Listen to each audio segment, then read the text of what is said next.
नमस्ते दोस्तों। आज सुनिए अंधा क्या चाहे दो आंख। स्थूल रूप से तो ये बस में बैठे थे, लेकिन मानसिक रूप से वे अपने अतीत की चट्टानी गुफा में यहाँ वहाँ भटकते हुए लहूलुहान हुए जा रहे थे।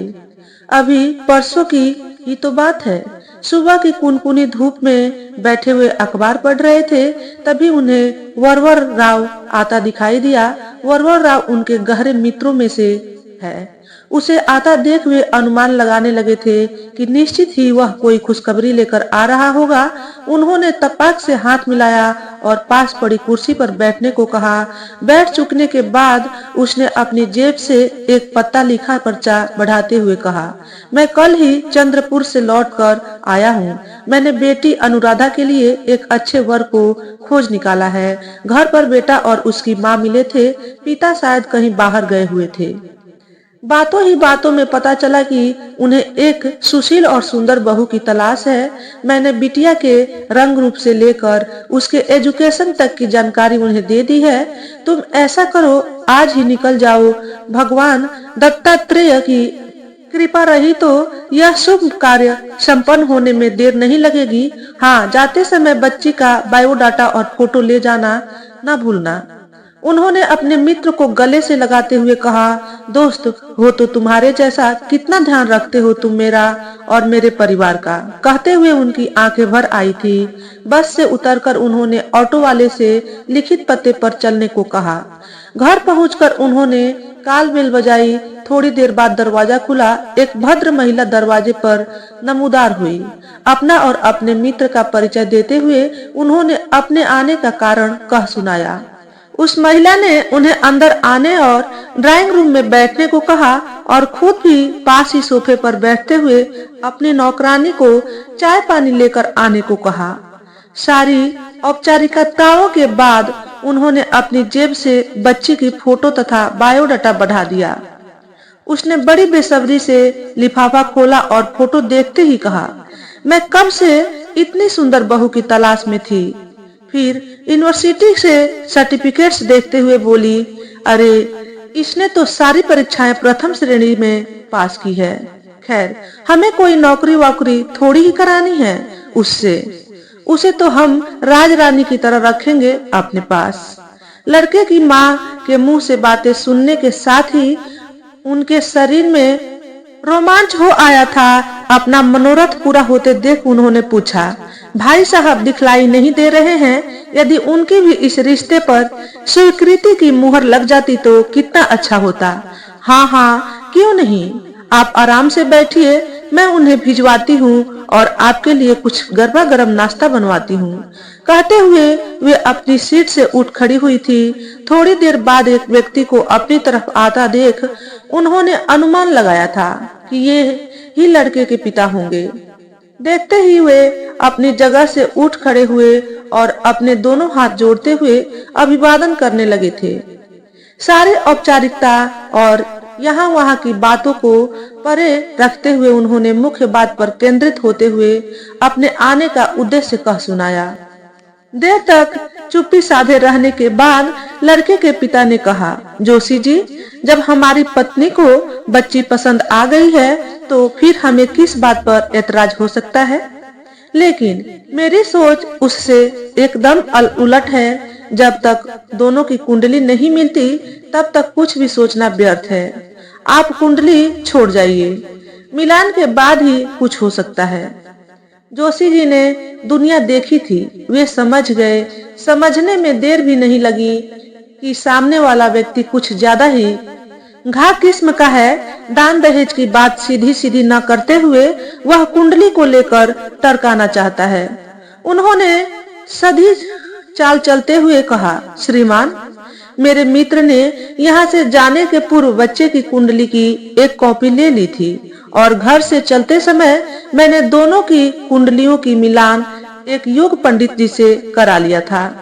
राम सीता की कुंडलियों की तरह दोनों की कुंडली मिलती है। दरअसल मेरी और आपकी कुंडली मिलना जरूरी है। यदि यह मिल जाए तो बात आगे बढ़ सकती है। अब लड़के के पिता की बारी थी। पत्ते उन्हीं को खोलने थे। बात किसी और बहाने टाली भी नहीं जा सकती थी।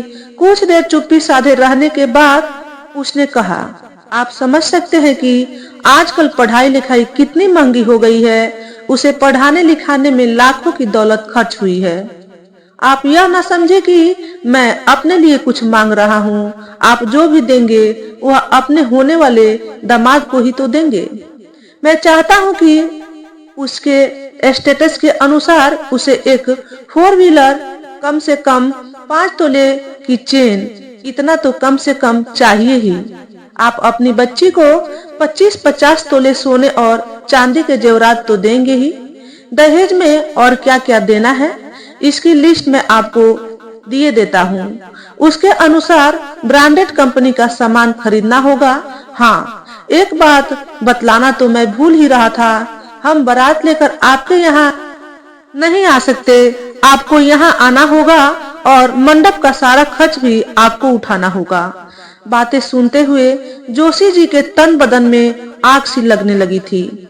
शरीर में खून खौलने लगा था। सांसें अनियंत्रित होने लगी थी। माथे पर त्योरियां चढ़ आई थी। अंदर क्रोध की ज्वाला विकराल रूप लेकर भड़कने लगी थी। लगभग गरजते हुए उन्होंने कहा, भाई जी, शादी की बात को लेकर मुझे कुछ लोगों से मिलने का मौका मिला है, लेकिन मैंने तुमसे बड़ा भिखारी नहीं देखा। तुम लड़के की शादी कर रहे हो कि उसकी बोली लगा रहे हो? बोलो, कितने में बेचोगे अपने लड़के को? मैं खरीदार हूँ। एक लड़का क्या पैदा कर लिया कि तुम्हारे सामने हम लड़की वालों की कोई बिसात ही नहीं। तुम्हारे यहाँ विवाह योग्य पुत्री होती तब तुम्हें पता चल जाता कि एक बाप को कितने पापड़ बेलने पड़ते हैं। मुझे तुम जैसे भिखमंगों के यहाँ अपना रिश्ता नहीं जोड़ना है। कहते हुए जोशी जी का पूरा शरीर कांपने सा लगा था। वे अपनी सीट पर से उठ खड़े हुए और बाहर निकल आए थे। बाहर आकर उन्होंने कब रिक्शा लिया, कब उसमें बैठ गए और कब अपने घर की ओर रवाना हो गए, उन्हें याद नहीं। क्रोध अब तक उन पर तारी था। बस की सीट पर बैठे हुए अंदर ही अंदर लहूलुहान हो रहे थे। एक विचार तिरोहित होता तो दूसरा सवार हो जाता। अब उन्हें अपने आप पर भी क्रोध आने लगा था। क्रोध इस बात पर आने लगा था कि वे एक ऐसे कार्यालय में सुपरवाइजर हैं जहां से अरबों खरबों की योजनाएं रोज बनती हैं। भ्रष्टाचार की गंगा जहां प्रतिदिन बहती है, बस चुल्लू भर पानी पीने के लिए हाथ बढ़ाने भर की देरी थी। फिर भला रोका भी किसने था? बैठे बिठाए लाखों कमाए जा सकते थे, पर वे तो बने रहे सिद्धांतवादी। क्या मिला उन्हें सिद्धांतवादी बनकर? पास में 4 व्हीलर क्या, टूटी फूटी बाइक भी नहीं है, बैंक बैलेंस तो है ही नहीं, और न ही रहने को आलीशान कोठी है। बस बाप दादाओं के हाथ का बना हुआ मकान है जिसमें वे अपने परिवार के साथ रह रहे हैं। अब पछताने से क्या फायदा? सिद्धांत विधांत को ताक में रखकर लूट में शामिल हो जाता तो शायद ये दिन न देखने पड़ते। तरह तरह के विचार आकर उन्हें उद्वेलित कर जाते। वे कुछ और सोच पाते, तभी उन्हें अपनी प्यारी बिटिया अनुराधा की याद हो आई। कितनी सुशील, कितनी विनयशील और संस्कारों से ओतप्रोत है। देखने दिखाने में किसी अप्सरा से कम नहीं लगती, पढ़ने लिखने में एकदम होशियार। वर्तमान समय में वह उत्कृष्ट विद्यालय में व्याख्यात के पद पर काम भी कर रही है। बावजूद इसके उसने अपनी ओर से कभी कोई ऐसी डिमांड नहीं रखी जिसे मैं पूरा न कर पाऊं। पता नहीं बिचारी के भाग्य में क्या लिखा बदा है। सारे गुणों की खान होने के बावजूद भी उसकी शादी अब तक जुड़ नहीं पाई है। उन्हें याद आया, पहली बार एक रिश्ता आया था। लड़का पढ़ा लिखा किसी सर्विस में था। देखते ही हम सब ने उसे पसंद भी कर लिया था, लेकिन उसकी शर्त थी उसे एक ऐसी लड़की चाहिए जिसने संगीत में एमए किया हो। अब बताइए, आप अपनी बच्चियों को आखिर कितनी चीजों में पारंगत करवा सकते हैं? बात आई गई हो गई। एक रिश्ता और आया था। लड़का देखने में मजनू टाइप का दिखलाई पड़ता था। साथ में उसकी माँ भी थी। उसने जो मेकअप किया था वह इतना भड़कीला और फूहड़ किस्म का था कि देखने वाला खुद ही अपनी गर्दन नीची कर लेगा। वह अपने आप को अति आधुनिक किस्म और सोच का बतला रही थी। लड़के की माँ का कहना था कि लड़की को लड़के के साथ डेटिंग पर जाना होगा, साथ में रहेंगे, घूमेंगे फिरेंगे। एक दूसरे के विचारों में समानताएं खोजेंगे। उसके बाद वह तय करेंगे कि शादी की जाए अथवा नहीं। उसकी यह मांग हम किसी को भी मंजूर नहीं थी। आनन फानन में एक बहाना गढ़ गया और हमने उसे मना कर दिया। उनकी पत्नी सुलभा का मत था कि लड़के की जानकारी मिलने के तुरंत बाद हमको उसके घर जाकर जांच पड़ताल करनी चाहिए। यदि सब ठीक ठाक रहा तो बात को आगे बढ़ाना चाहिए। इसी बात को मद्देनजर रखते हुए वो चंद्रपुर आए थे। वरवरराव भी अपनी जगह एकदम ठीक थे। उन्हें जैसे ही पता चला उन्होंने हमें तुरंत आकर बतलाया भी। यदि उस समय लड़के की मां के साथ ही उसके पिता भी मिल गए होते तो मामला समझ में तुरंत ही आ जाता। वह हर मामले में मुझसे ज्यादा होशियार है। बाल की खाल निकालना उसे आता है। पेट की बात उगलवाने में वह सिद्धस्थ है। अब जो होना था वह हो गया। इसमें किसी का दोष नहीं है। वे अभी भी अपने अतीत की कंदराओं में भटक रहे थे। उन्हें पता ही नहीं चल पाया कि बस शहर में प्रवेश करते हुए बस स्थानक पर आकर खड़ी हो गई है। वे और न जाने कितनी देर बैठे रहते यदि बस का कंडक्टर उनसे उतरने को न कहता। बस से उतरकर उन्होंने रिक्शा लिया और अपने घर की ओर रवाना हो गए। मन पर अब भी भारी चट्टानों का बोझ लदा हुआ था और सिर भिन्ना रहा था। तरह तरह के विचार अब भी मन में उमड़ घुमड़ रहे थे। घर की दहलीज पर रिक्शा कब आकर रुक गया उन्हें पता ही नहीं चल पाया। दरवाजा बंद था और घर के अंदर से ठहाकों से मिश्रित स्वर बाहर आ रहे थे। वे ठिठक कर खड़े हो गए थे। उन स्वरों में उनकी पत्नी सुलभा का भी स्वर था। वे उसकी हंसी को एक लंबे अरसे के बाद सुन पा रहे थे। निश्चित ही कोई अनोखी बात होगी, तभी तो इतने सारे स्वर एक साथ सुनाई दे रहे हैं। अधीर होकर उन्होंने दरवाजे पर दस्तक दी। दरवाजा खोलने वाला और कोई नहीं बल्कि उनकी पत्नी ही थी। उन्हें आया देख उसने बड़े ही मनोहारी ढंग से हंसते हुए कहा, आओ जोशी जी आओ। जोशी जी समझ नहीं पा रहे थे कि आज उसने पहली बार इस तरह से उन्हें संबोधित किया है, वरना वह तो ए जी ओ जी आदि कहा करती थी। निश्चित ही कुछ बड़ी अनहोनी हुई है, तभी तो यह बदलाव देखने को मिल रहा है। माजरा क्या है यह अब तक समझ में नहीं आया था। जैसे ही उन्होंने अपने कदम आगे बढ़ाए ही थे कि सुलभा ने इनके मुंह में बर्फी का टुकड़ा डालते हुए कहा, बधाई हो जोशी जी, बधाई। वे कुछ बोल पाते इसके पूर्व एक अजनबी युवक और अनुराधा ने आगे बढ़कर उनके चरण स्पर्श किए। जोशी जी ने सहज रूप से आशीर्वाद देने के लिए अपने हाथों को आगे बढ़ा दिए थे। मन में अब तक खलबली मची हुई थी।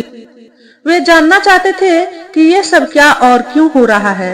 अपने पिता से आशीष लेने के पश्चात अनुराधा ने लगभग सकुचाते हुए धीरे से कहा, बाबा, मैंने अपने सहकर्मी राजेश के साथ गंधर्व विवाह करने का फैसला कर लिया है और बस आपकी सहमति हमें चाहिए। अंधा क्या चाहे, दो आंख। जोशी जी को और चाहिए भी क्या था। जिस काम के लिए वे यहाँ वहाँ भटकते रहे थे, उनकी बेटी ने उनका सारा बोझ एकदम हल्का कर दिया था। दोनों को गले लगाते हुए उन्हें महसूस हो रहा था कि अंदर खुशियों के अनेक झरने फूटकर बह निकले हैं और वे उसमें शराबोर हो रहे हैं। तो दोस्तों, आज के वीडियो में बस इतना ही। अगर आपको हमारे द्वारा बताई गई कहानी थोड़ी सी भी अच्छी लगी हो तो वीडियो को लाइक और शेयर करें। चैनल पर पहली बार आए हो तो चैनल को सब्सक्राइब करके बेल नोटिफिकेशन को ऑल पर सेट कर लें, ताकि आपको ऐसे ही अच्छे वीडियो देखने को मिले। हमेशा खुश रहें, हमेशा स्वस्थ रहें। वीडियो देखने के लिए आपका बहुत बहुत धन्यवाद।